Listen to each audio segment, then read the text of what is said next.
Pronto, dando seguimento a esse módulo, vamos para a próxima etapa. Já conseguimos fazer a seleção da área que desejamos recortar. E a partir de agora, que começa a real diferença do método destrutivo para o não destrutivo. E para explicitar isso, vou apresentar para você o recurso da máscara de camada. E vou aproveitar também para mostrar a diferença dela para a borracha, certo? Isso é super importante e vamos utilizar esse recurso constantemente. O que a borracha faz é eliminar completamente os pixels.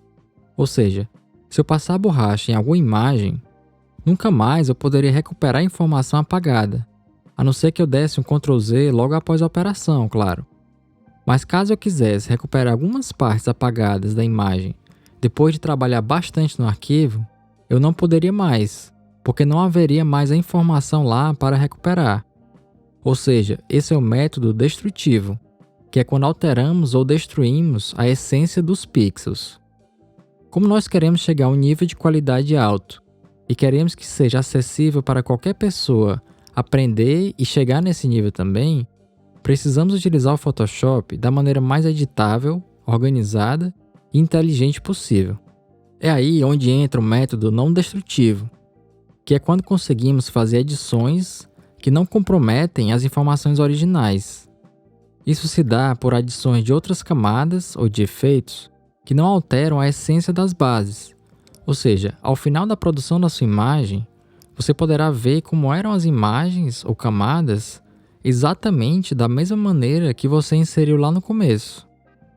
A vantagem disso é que podemos conseguir corrigir erros ou fazer edições minuciosas a qualquer momento do processo. Então, uma forma de edição não destrutiva, mas que faz a mesma função da borracha, é a utilização da máscara de camada. Basicamente, o que ela faz é esconder ou mostrar partes da imagem.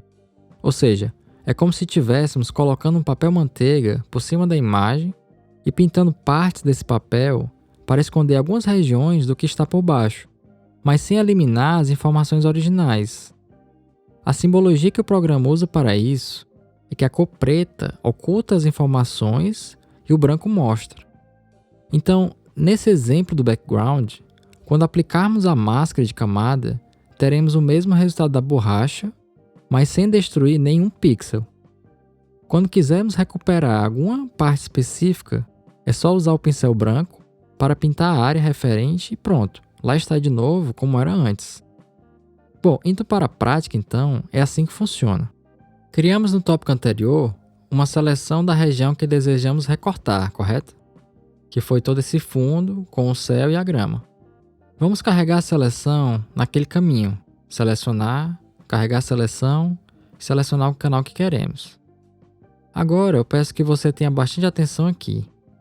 Lembra que eu falei que a seleção deixa ativo tudo que está dentro dela? Pois é, então quando criamos a máscara de camada com a seleção prévia, o Photoshop entende que queremos manter o que está dentro dessa seleção. Ao fazer isso, para o nosso caso, vamos manter o céu e a grama e esconder todo o restante. Isso é exatamente o contrário do que queremos agora, né? Mas não tem problema porque temos duas opções.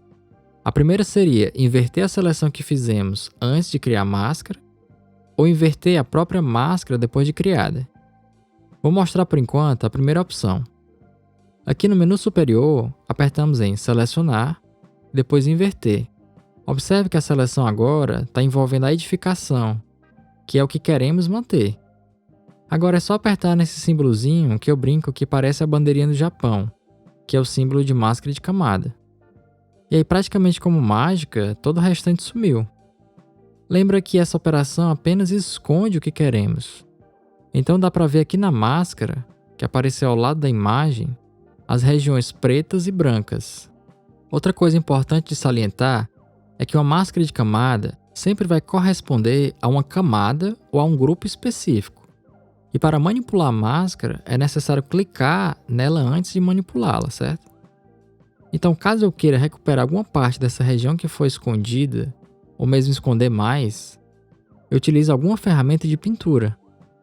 A mais utilizada para a manipulação da máscara é a ferramenta de pincel. Essa aqui, o atalho dela é B, de brush em inglês. Perceba que quando eu clico na máscara, as cores de primeiro e segundo plano alteram para preto e branco. Isso indica que a máscara só reconhece essas cores e os tons de cinza. Então, caso eu queira mostrar de novo o céu, eu seleciono a cor branca e passo na área onde eu desejo mostrar de volta. Perceba que eu não preciso sempre ter uma seleção para fazer essas operações, só quando eu quiser ter mais precisão. Dá para ver que está aparecendo que estava escondido, e dá para ver também que está aparecendo na máscara o que estou fazendo aqui na imagem. Ou seja, a máscara é uma representação do que acontece aqui, certo? Onde está branco está sendo mostrado e onde está preto está oculto. Vamos agora voltar àquele ponto antes de criar a máscara para que eu possa mostrar a segunda opção para a sua criação. Estamos naquele momento em que foi criada uma seleção do céu e da grama, mas dessa vez não vamos invertê-la. Agora, vou apertar no símbolo da máscara de camada para criá-la. Veja que a edificação sumiu, ficando só o que eu quero esconder. Mas não tem problema, é só clicar na máscara e apertar Ctrl I ou Command I no Mac. Veja que apareceu a edificação e sumiu o resto. Observe também como está a máscara agora. Se eu ficar invertendo ela, dá para ver que o que acontece nela se rebate na imagem. Essa simbologia de quadriculado é a indicação do Photoshop de transparência. Ou seja, ela indica que não há nada ali, o fundo está transparente, exatamente como queríamos inicialmente. Pronto, o que precisamos saber da máscara por enquanto é isso. Aproveite para ficar praticando com material de apoio para entender direitinho como ela funciona, certo? Até o próximo tópico.